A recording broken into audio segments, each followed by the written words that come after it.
Lecture A S M R.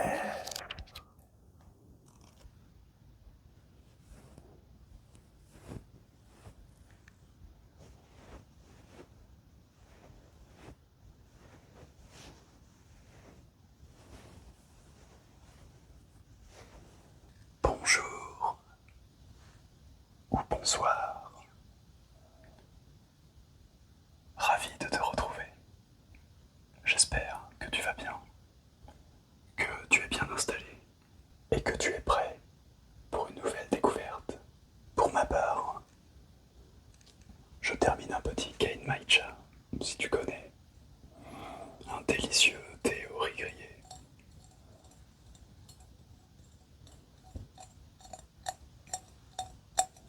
Mais avant toute chose, je tenais à te remercier d'être présent, de t'être abonné, d'avoir liké les vidéos précédentes. Enfin, en tout cas, d'agrandir la famille et de soutenir, c'est cool. On va changer de registre, comme je vais le faire à chaque fois, hein, ça va tourner. Après, pour les grandes familles en tout cas, après le fantastique avec Harry Potter, la fantasy avec The Witcher, et ben on va se tourner vers Erectus. Alors je sais pas si tu connais, c'est un auteur français, je suis tombé dessus par hasard une fois en librairie, et j'ai adoré. À savoir, et sans spoil aucun, qu'il y a un deuxième tome, dont je n'en dirai pas plus, que j'ai toujours pas lu d'ailleurs. Donc voilà. Mais de quoi ça parle? Je voulais faire mon propre résumé de manière spontanée, mais j'ai peur de spoiler des choses. À Richards Bay, en Afrique du Sud, c'est le choc. Un homme s'est métamorphosé. Il arbore des mâchoires proéminentes, est couvert de poils, ne parle plus. Bientôt, à New York, Paris, Genève, des Homo erectus apparaissent en meute, semant la panique dans la population. De quel virus s'agit-il? Que se cache-t-il derrière cette terrifiante épidémie? Une scientifique française se lance dans une course contre la montre pour comprendre et freiner cette régression de l'humanité. Partout, la question se pose, vertigineuse. Les Erectus sont-ils encore des hommes? Faut-il les considérer comme des ancêtres à protéger ou des bêtes sauvages à éliminer?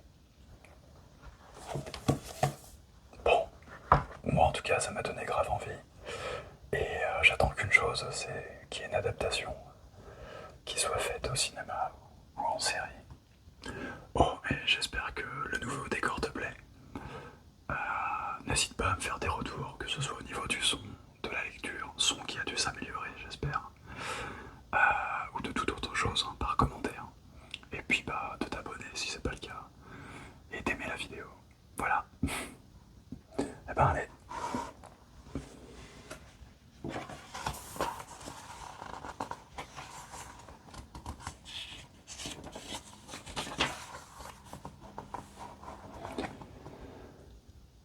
La nature ne retourne pas en arrière. Elle ne refait pas ce qu'elle a détruit. Elle ne revient pas au moule qu'elle a brisé. Dans le nombre infini de combinaisons que l'avenir renferme, vous ne reverrez pas deux fois la même humanité, ni la même flore, ni la même faune. Edgar Quinet, 1870. Petite citation. Allons-y pour le prologue.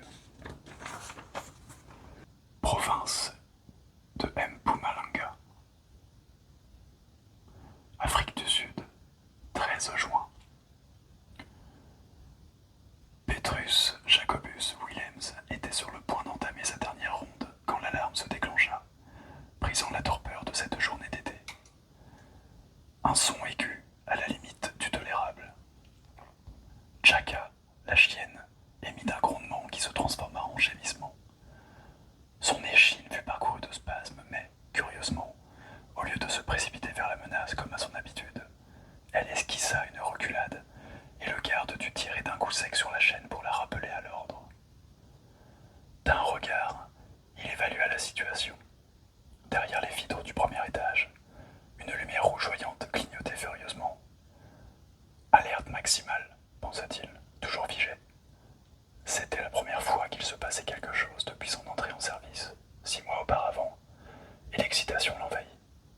En cas d'incident, les consignes étaient claires. Boucler le périmètre après le départ du personnel, sans chercher à pénétrer à l'intérieur du bâtiment, puis verrouiller la grille extérieure et partir, rien d'autre. La porte d'entrée s'ouvrit à la volée.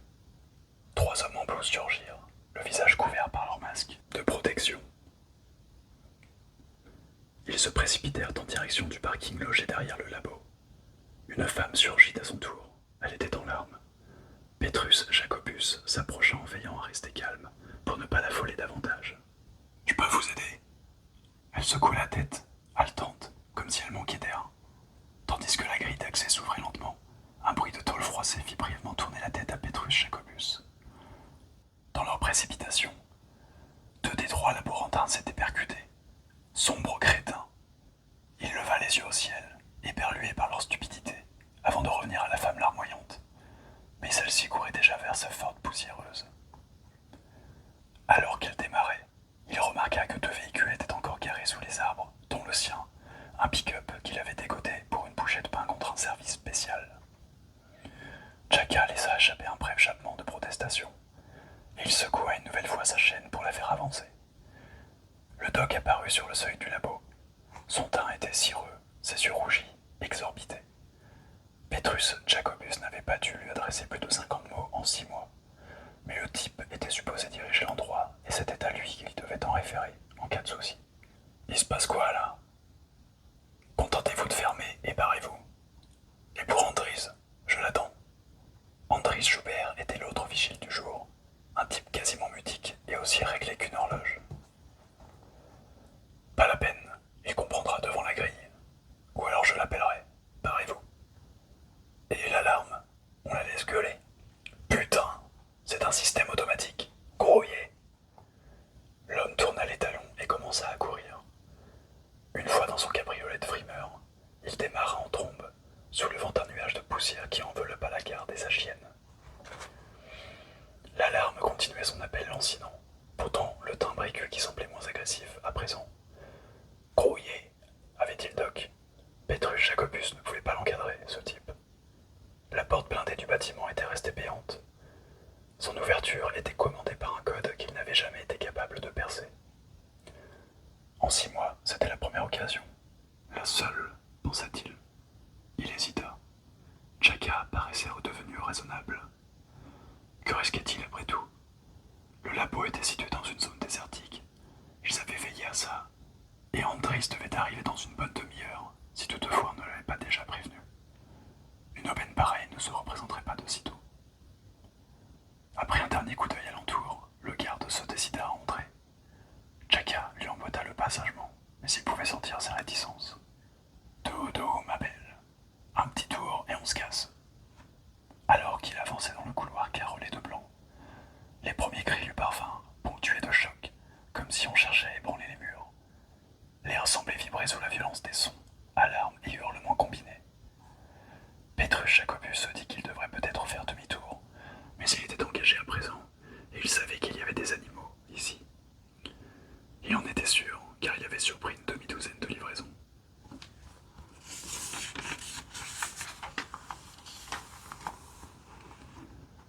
Finalement, les grilles étaient une bonne chose. Il savait vers quoi se diriger.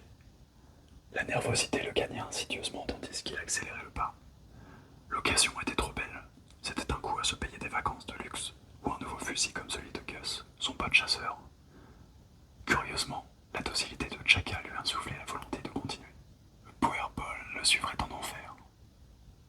Et tant qu'elle était avec lui, il ne craignait pas grand-chose. La salle d'où sortaient les hurlements dégageait une odeur musquée, par les battants grands ouverts après la fuite des laborantins.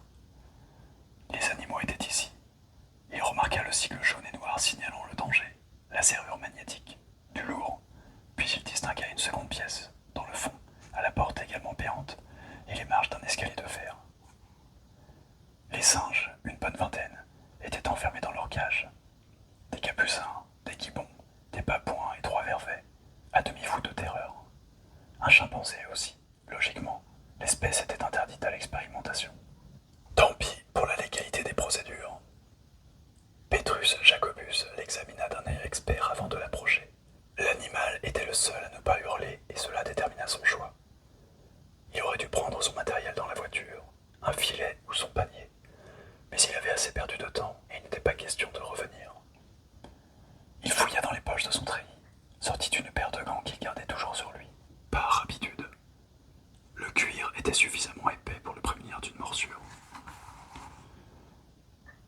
cage était fermée d'un simple verrou.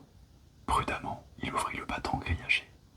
L'animal le toisa, l'air légèrement amorphe. Ils avaient dû le droguer. Il introduisit sa main dans l'habitacle et le tira vers lui en douceur. Le chimpanzé sembla soudain se réveiller et le repoussa pour sauter dehors, sur le sol carrelé. En apercevant la chienne, pourtant, il se figea. Chaka gronda sourdement avant de se ramasser en position d'attaque. « Du calme, Chaka. Assise. » Mais le Purple ne l'écoutait pas et se tenait dressé devant le singe, qui s'était mis à osciller violemment sur ses pattes arrière en poussant une série de cris. Tout se passa en moins d'une poignée de secondes. Le primate s'élança.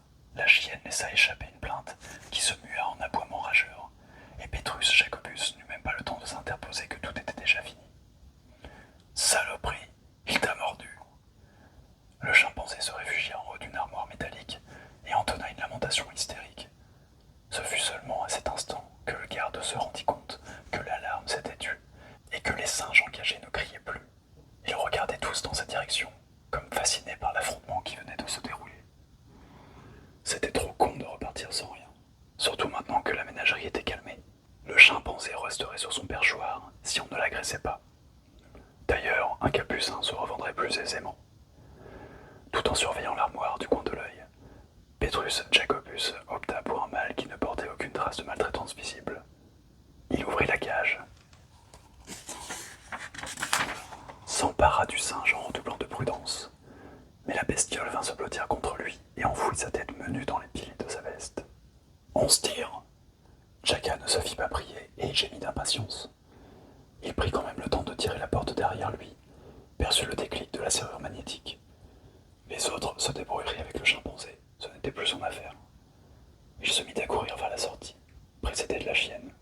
Dans le long couloir, le silence résonnait sinistrement et cette absence de son lui parut pire que le bruit. Tout ça pour un capucin. Sans cette satanée panique, il aurait pu fouiller la salle du fond. Peut-être aurait-il découvert des reptiles, encore plus faciles à écouler. Au moment de franchir la porte extérieure, son soulagement fut si puissant que la tension s'atténua d'un coup, et il dut faire halte pour reprendre son souffle. Chaka s'ébroua vigoureusement avant de japper, la tête tournée vers le parking, visiblement pressé de s'éloigner. Il faudrait vérifier sa blessure. Les morsures de singe pouvaient se révéler dangereuses, même s'il y avait peu de chances pour que le chimpanzé ait contracté la rage dans le labo. La peur l'avait rendu agressif, c'était tout. Après avoir déposé le singe dans le panier et mis Chaka à l'arrière du pick-up, Williams retourna vers où il entrait comme on le lui avait recommandé, à l'aide d'une clé spéciale indépendante du code. Deux sécurités valaient mieux qu'une, selon le doc.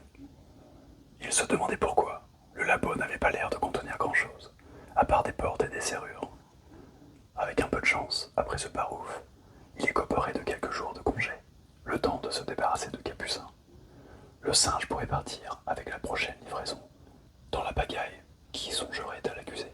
De l'intérieur du bâtiment, il perçut un fracas, probablement la chute d'un meuble en fer. L'armoire, des cris suraigus s'élevèrent, affolant un couple d'oiseaux qui décolla d'un battement d'ailes. À tous les coups, le chimpanzé avait dû ouvrir une cage et libérer un de ses congénères.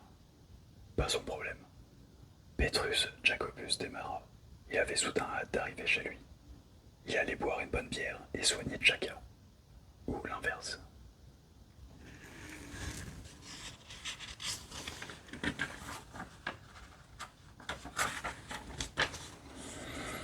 Chapitre 1.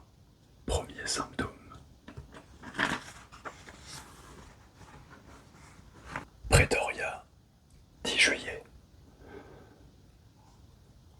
Cathy Crabb s'apprêtait à partir pour un week-end prolongé quand elle aperçut un colis sur sa paillasse. Quelqu'un l'avait déposé pendant qu'elle rassemblait ses affaires. Elle soupira, irritée.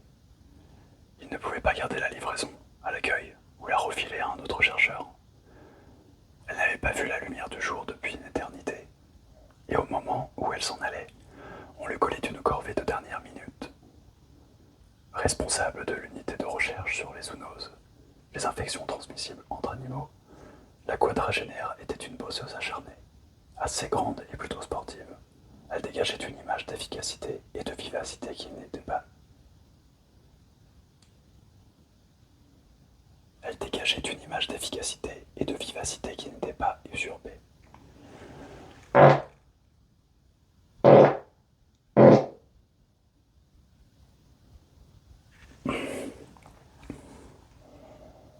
Chacun le savait au labo et certains en profitaient pour lui confier les urgences. Cette fois, pas question de céder, l'analyse attendrait son retour. Elle s'empara du carton, le fourra dans le réfrigérateur destiné aux produits en attente. Puis claqua la porte, ravie de sa bravade. C'était les vacances. Le lendemain, à la première heure, elle serait à l'aéroport, direction les pentes du Drakensberg, la splendide chaîne de montagnes qui longeait le rivage sud-est du pays. Avant de quitter les lieux, toutefois, elle décida de faire un crochet par l'animalerie afin de saluer son laborantin. Elle en profiterait pour le prévenir. Mike Jones était un étudiant précieux, presque aussi travailleur qu'elle, et, malgré un parcours atypique, il promettait beaucoup. Au fil des mois, il était devenu son homme à tout faire. Adjoint, soigneur, secrétaire. Les babouins venaient d'être nourris et l'accueillirent par une salve de hurlements qui lui frayèrent les tympans. D'habitude, Cathy n'y prêtait pas attention. Il était grand temps qu'elle change d'air et de rythme. Sur les portes des cages, un panneau indiquait le type d'agent pathogène qui circulait dans les veines de chaque animal. Machinalement, elle consulta celui d'une femelle. Le laborantin tourna à peine la tête, concentré sur son petit protégé. Un quippon au pelage noir, qui arborait un magnifique collier à poils blancs figurant une barbe des plus anthropomorphiques. Mike, j'y vais. Je pars sans mon portable. S'il y a une urgence dans les prochains jours, tu préviens Bob. Vous vous débrouillerez sans moi, d'accord? Et si une épidémie se déclare, on fait comment? Plaisanta-t-il. Je m'en fiche, c'est ton problème. Ebola, un raz-de-marée ou le prix Nobel, je ne suis là pour personne. Je pars en trekking sans portable ni réseau. Le rêve absolu. Pas de problème, Cathy. Si quelqu'un a besoin de décompresser ici, c'est bien toi. Tiens, avant de partir, regarde ce petit malin. Il remit le quippon en cage, ferma la grille et lui tendit un stylo. Puis l'observa en s'efforçant de masquer son attendrissement. Le singe avait vécu chez un particulier avant d'être saisi par les services vétérinaires des douanes et il en avait gardé une sociabilité évidente. Il n'aurait pas dû être ici, parmi les cobayes. Néanmoins, Mike gardait son opinion pour lui. Mieux valait ne pas se montrer trop sentimental sur le sujet par ici. Dans son milieu, ces sensibleries passaient assez mal, surtout depuis que les commandos pro-animaux n'hésitaient pas à jouer les taupes pour infiltrer les labos de recherche et tourner des dépôts qui, par la suite, faisaient le buzz sur le web. D'un geste agile, visiblement répété, le singe souleva la clenche du verrou avec le stylo et repoussa le battant de la cage. Une fois libéré, il tendit la main pour recevoir une banane en récompense. Une fois qu'il l'eut obtenue, il entreprit de l'éplucher, la mine grave. Je ne suis pas certaine que ce soit l'idée du siècle, Mike. Et s'il s'échappe, il doit bientôt être réformé, non? Sans doute, mais ce n'est pas la question. Et tu sais ce que je pense de ce genre de coup de cœur. Je sais, mais... Kanzi est spécial, non? Pas vraiment. Mike préféra ne pas insister. La patronne se montrait amicale jusqu'à un certain point. Tant qu'on ne patinait pas avec le règlement. Il referma la cage et bricola un verrou de sûreté à l'aide d'un lacet. Ok. À propos de spécial, tu as manqué quelqu'un tout à l'heure. L'esprit déjà ailleurs, Cathy l'interrogea pour la forme. Ah oui, qui donc? Le vieux Danny Biker. Il espérait bien te voir. Danny Biker, le responsable du refuge de Park Kruger. Lui-même. Que voulait-il? Il apportait des échantillons. Merde, c'est toi qui as déposé le colis sur ma paillasse. Oui, je n'aurais pas dû, je sais. Mais pour tout avouer, j'avais oublié que tu partais. C'est bien la preuve que tu travailles trop. Je préfère que ça vienne de toi, à tout prendre. Un de ces animaux est malade. Oui. Est-ce qu'il t'a donné des détails? Non. Partagé entre l'envie de fuir et ses scrupules de chercheuse maniaque, Cathy décida de couper la poire en deux en évaluant l'urgence des échantillons. Danny Biker faisait un travail remarquable au refuge de Park Kruger, le Wildlife Center, et il n'était pas question qu'il lui fasse faux bond sans un minimum de vérification. Ok, je vais regarder ça de plus près. Je suis désolé, je ne voulais pas gâcher ton départ. Je sais, j'en ai pour une demi-heure tout au plus. Mike la regarda repartir d'un pas rapide vers son labo et se félicita une fois de plus de pouvoir travailler avec elle. C'était la personne qui lui en avait le plus appris depuis ses premiers pas dans la recherche, et aussi celle pour laquelle il était prêt à se donner à fond. Non seulement elle comptait parmi les chercheurs les plus efficaces et les plus doués du moment, mais en plus elle ne rechignait pas à partager son expérience. Ce qui n'était pas le cas de tous. Oui, c'était une vraie chance d'être à ses côtés. Dans la boîte en polystyrène, le vieux Danny avait disposé de tubes de sang, une note manuscrite et une enveloppe. Pouvez-vous analyser tout cela, Cathy? Le sang a été prélevé sur un éléphanteau gravement malade et affligé d'une anomalie anatomique plutôt ahurissante, comme vous verrez. NB, ma fille tient un lodge à quelques kilomètres. Une place vous y attend si ça vous tente toujours de visiter mon refuge animalier. L'enveloppe contenait plusieurs photos de l'animal malade. L'anomalie était flagrante. L'éléphanteau possédait 4 défenses. Sous la paire normale, une seconde, plus courte, descendait de la lèvre inférieure. Simple malformation génétique, conclut Cathy, une fois l'étonnement passé.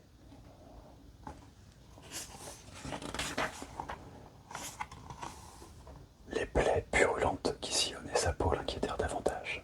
Elle récapitula la liste des maladies capables de provoquer de telles lésions. Une fièvre hémorragique causée par un virus. Ce type d'infection, extrêmement rare chez les animaux, transformait la peau en une purée de cellules. Dans les formes les plus foudroyantes, comme l'Ebola ou le Lassa, l'animal mourait dans quelques jours. Elle prépara méticuleusement un échantillon sanguin et lança l'hémoculture tout en essayant de relativiser sa mauvaise impression. Inutile de tirer des conclusions hâtives. Si l'éléphanteau souffrait d'une anomalie, il pouvait s'agir d'autre chose, d'une complication relativement bénigne. De toute façon, le directeur du parc était assez expérimenté pour le mettre en quarantaine, si ce n'était déjà fait. Une fois la procédure en route, elle descendit prévenir Mike de la marche à suivre. J'ai lancé l'hémoculture sur les échantillons de Danny Biker. Tu me fais une recherche d'ADN viral et d'anticorps. Puis tu démarres un test sur un singe et on voit ça à mon retour. Le jeune homme baissa la tête sans répondre. Son soupir ressemblait à un sanglot. Qu'est-ce qu'il y a? Un truc te gêne? C'est juste que... Il jeta un bref coup d'œil vers la cage de Kanzi et ajouta dans un souffle. Tous les autres participent déjà à des tests. Il ne reste que lui. Tu comprends à présent pourquoi je t'ai prévenu. On ne peut pas se permettre le luxe de s'attacher aux primates, pas ici. Être bien traitant, veiller à leur épargner le maximum de gènes, oui. Mais les limites sont claires, et tu les as franchies avec ce qui est bon quand tu en as fait ton petit protégé. Mike hocha la tête en souriant bravement. On aurait dit un môme réprimandé. Je sais. Tu peux me dire de quelle souche il s'agit? Un prélèvement fait sur un éléphant malade. Elle se radoucit, brusquement émue par son air malheureux. Ne t'inquiète pas, a priori, ça ne devrait pas poser de problème. Je ne pense pas. A priori. Le laborantin attendit le départ de sa supérieure pour grimacer. Il n'avait aucun moyen d'épargner ça à Kanzi. Et en plus, il venait de se faire griller. Bon sang, si seulement il avait fermé sa gueule. Il soupira, haussa les épaules et se tourna vers la cage, feignant la désinvolture pour ne pas inquiéter le gibbon. Te pile pas, mon vieux. Ça vient d'un éléphant, et tu as entendu la patronne. Aucune chance pour que tu chopes son gros virus. 5 jours plus tard, de retour de son périple bronzé et revigoré, Cathy Crabb ne tarda pas à déchanter. Au labo, c'était la pagaille habituelle des jours de rush et Mike était introuvable. Elle se demanda s'il n'avait pas fait exprès pour lui faire payer sa mise au point sur les animaux d'expérimentation.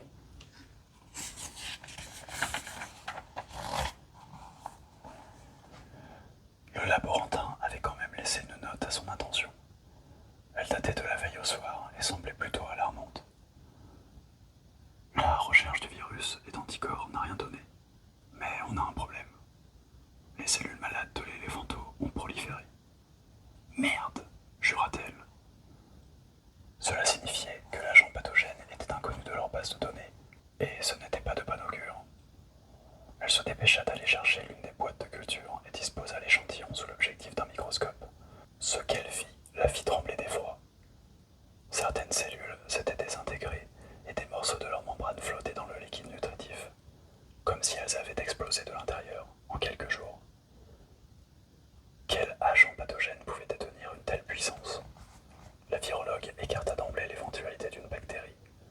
Celle-ci serait parfaitement visible au microscope. Or, l'échantillon n'en montrait aucune trace.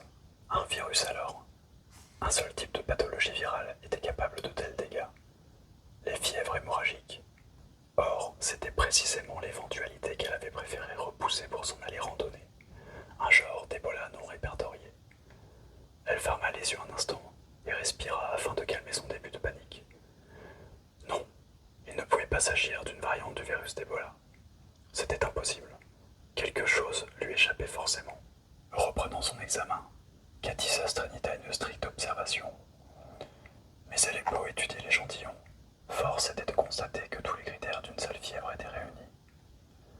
Elle tourna la molette du grossissement, plaçant ainsi une cellule musculaire intacte au milieu du champ du microscope. Ce qui se passa alors sous ses yeux fut proprement sidérant. Plutôt que de faire exploser la cellule, l'agent pathogène semblait cette fois lui faire subir une transformation. Elle déplaça d'1 millimètre l'échantillon, cligna brièvement des paupières, enfin. En moins de 2 minutes, la cellule s'était allongée au point de ressembler à un ballon de rugby, et ses extrémités se prolongeaient en fines excroissances. Dingue ou pas, la métamorphose avait eu lieu. L'agent pathogène venait d'entraîner une mutation radicale et la cellule musculaire était devenue autre chose. Une chose qui ressemblait comme 2 gouttes d'eau à une cellule nerveuse. Du muscle changé en neurone, pensa-t-elle, survoltée. Elle refit le test à 3 reprises. Bilan, un quart des cellules avaient muté en neurones. Les autres avaient subi une transformation de nature différente que seule une étude approfondie permettrait de préciser. La chercheuse se redressa, l'esprit confus. Un instant, elle se demanda si les échantillons n'avaient pas été intervertis. C'était absurde. Mike était peut-être contrarié, mais s'il ne lui aurait pas joué ce genre de mauvais coup, d'autant qu'il tenait à sa place. D'une poussée, elle fit rouler son tabouret en direction du téléphone mural et composa son numéro. Les sonneries s'égrenèrent, puis la messagerie se déclencha. Vous êtes en relation avec Mike Jones. Laissez-moi un message, je vous rappellerai.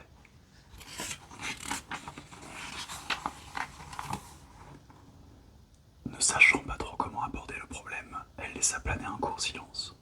Inutile de s'énerver avant d'avoir obtenu une explication. Salut, Mike, c'est Cathy.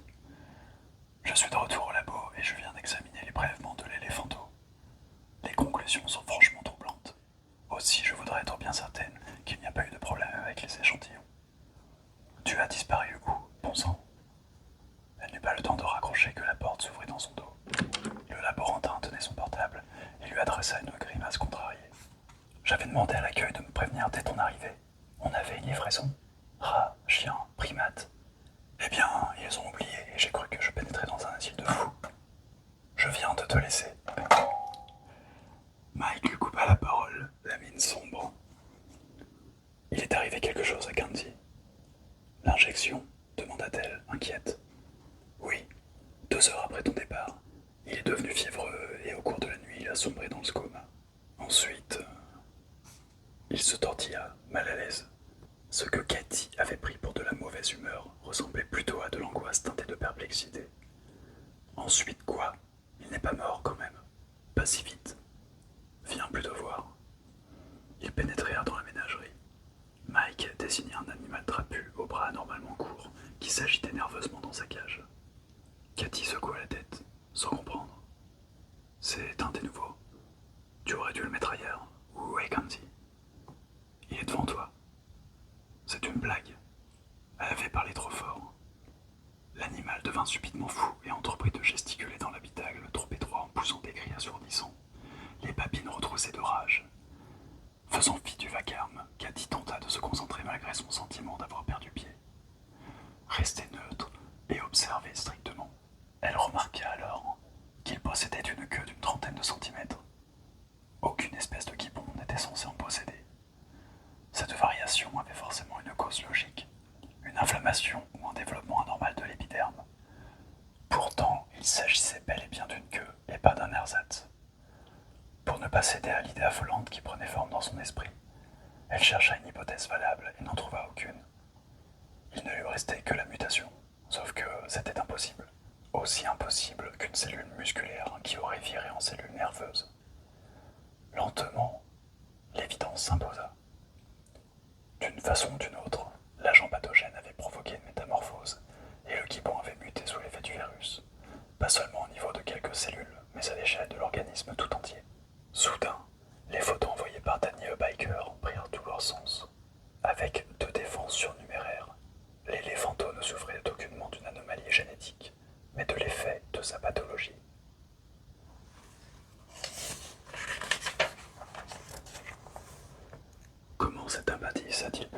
aussi vite? Et pourquoi une telle transformation lâcha-t-elle, fascinée?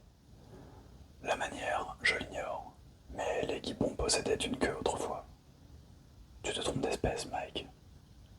Je te parle d'il y a 30 millions d'années. Alors, pour toi, il s'agirait d'un genre de régression. Le jeune homme haussa les épaules sans répondre. Il avait l'air totalement dépassé. Tu en as parlé à Bob? Non, j'ai préféré t'attendre. Tu as bien fait. Écoute, on ne va pas s'affoler.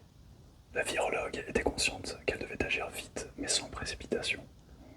Avant toute chose, il fallait faire contre-vérifier ses observations par Bob Terrence, son collègue. Ensuite, elle contacterait Jonathan Joss, le patron de l'Institut national des maladies contagieuses de Johannesburg. Ce type était une encyclopédie vivante, capable de décrire des centaines d'agents pathogènes. Si de tels effets avaient déjà été répertoriés, il en aurait probablement entendu parler. Tandis qu'elle élaborait une stratégie, l'agitation du singe avait viré à la crise de rage. Il se jetait contre les barreaux avec la puissance d'un springbok. Soudain, il changea de technique et lança son bras en avant, frappant Mike au visage. Le laborantin poussa un cri et recula d'un bond, en se tenant l'oreille. Cathy le vit vaciller. Ça va? Oui, il m'a juste pincé, je crois. Il y a du sang. La chercheuse examina la peau empourprée, sans remarquer d'égratignure, et exhala un soupir de soulagement. Il ne manquerait plus que Mike soit contaminé. C'est bon. J'ai bien cru qu'il t'avait blessé. Par contre, je crois qu'il t'a volé quelque chose. Effectivement, le gibbon avait profité de son attaque pour attraper un feutre dans la poche de sa blouse et le reniflait, brusquement calmé. Essaie de le lui reprendre. S'il crochette la serrure, il risque de faire des dégâts. Et dans l'état où il est, elle se tut sous le coup d'une sinistre vision. L'animal enfuit dans les couloirs du bâtiment, les veines contaminées par un agent pathogène capable de reprogrammer les organismes. Tout ça parce que Mike avait eu la bonne idée de lui apprendre un tour de passe-passe. Mike secoua la tête avant de s'approcher de la cage avec prudence. Kanzi, mon vieux, tout va bien. Tu ne veux pas me rendre ce truc. Le singe l'ignorait, mais au lieu de trafiquer le verrou comme à son habitude, il se contentait de mordiller le stylo, puis le rejeta dans un coin et se mit à osciller frénétiquement d'avant en arrière, comme s'il ne supportait pas d'être enfermé. Plus maintenant. On l'aurait cru retomber à l'état sauvage. D'ailleurs, depuis sa sortie du coma, il ne prêtait aucune attention à Mike, comme s'il avait tout bonnement oublié. Ni sa voix, ni son odeur n'y avaient rien changé, et le jeune homme en éprouvait une tristesse étrange. Après tout, d'ici à quelques jours, Kanzi aurait probablement retrouvé son tempérament joueur. Alors pourquoi cette impression tenace de l'avoir perdu? Profitant du répit, il parvint à récupérer le stylo et le brandit comme un trophée sous le nez de sa directrice. Cathy esquissa un sourire sans joie, la mine soucieuse. Bien, on a pas mal de boulot. Prépare de nouvelles cultures avec ce qui reste des échantillons de Danny Biker. En premier lieu, on doit être sûr de notre coup. Pas question de livrer des conclusions erronées. Tu peux prendre ta soirée. La nuit, même. Vers 23h30, malgré l'épuisement, Cathy Crabb s'apprêtait à rédiger son rapport d'alerte. Elle venait tout juste d'obtenir les résultats de l'observation au microscope électronique. Tous les virus n'étaient pas suffisamment gros pour être visibles avec ce type de microscope, mais celui-là l'était. Il était même monstrueux. L'image en noir et blanc montrait une sorte de filament à 10 micromètres de longueur, un vingtième environ de l'épaisseur d'un cheveu. À une extrémité, il fourchait en 3 branches, évoquant un trident. Or, avec sa forme longiligne, il ne s'inscrivait dans la famille des filovirus, à laquelle appartenaient l'Ebola et le Marburg. Bob avait confirmé ses conclusions, et elle s'était également entretenue avec Jonathan Jones. La virologue devait maintenant nommer le virus. Dans le monde de la biologie, la tradition voulait qu'il soit baptisé du nom du lieu de sa découverte. Quand elle eut terminé, 1 heure plus tard, elle ajouta l'image du trident à son mail, puis, d'un clic, informa l'ensemble des membres du réseau de vigilance sanitaire auquel appartenait son laboratoire. Déclaration de maladie inédite. Sujet d'observation. Un éléphanto. Analyse de sang et étude de photos. Et un gibbon. Inoculation du sang de l'éléphanto. Nature de l'observation. Pathologie déformante. En apparence, l'animal semble régresser, d'un point de vue évolutif. Conclusion fondée sur l'observation du gibbon. Incapacité à conclure sur l'éléphanto, voire descriptif et photo ci-joint.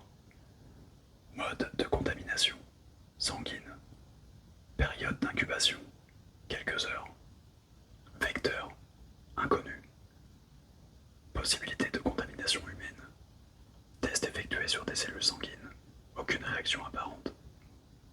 Lieu d'observation. Afrique du Sud. Refuge Animalier Wildlife Center, dans la réserve sauvage du parc Kruger. Et laboratoire de virologie médicale de Pretoria. Type de l'agent pathogène.